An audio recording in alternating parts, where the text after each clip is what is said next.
You're also a businessman. I'm looking on here, and you tell me if this is still current. You own 10% of Five Guys' entire franchise portfolio. Is that right? I sold it. You did. When did you do that? I don't know, a couple years ago, I think. The burger business was good to you?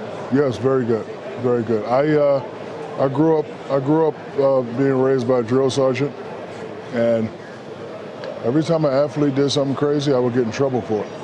So my father did a very great job of using scare tactics, because a lot of athletes, when they're done playing, they have no income and they go broke, and I never wanted to be like that. So even when I was making a lot of money playing basketball, I would come home and see my father and be like, yeah, but what are you doing with your money? Good for him. What kind of advice do you give the youngsters now who are watching the summer league games now, and I tell them, all the guys that just came into the league through the draft? I tell them that this money's not going to last forever. You got to save it, you got to invest it, and you got to be smart. My first check, I blew it. I blew it in like 20 minutes. That's because I needed to. I bought my mom a car, dad a car, paid off their credit, bought them a house. I knew I was young. I knew I had more money coming in. But the second and the check after that, I was like, I got to start saving. Were you an early investor in Facebook? No, Google. Oh, Google. Yeah. Where are you stock-wise? Do you still hold stock? I still hold stock. I never really checked. But you still hold Google from being an early investor? Yes. Wow. Do you still get opportunities? People come to you to invest in companies, whether it's the IPOs, Twitter, Snap, things like that? Yes, they do. My last big investment was Ring. Oh yeah? Yeah, because I bought a new house in Atlanta.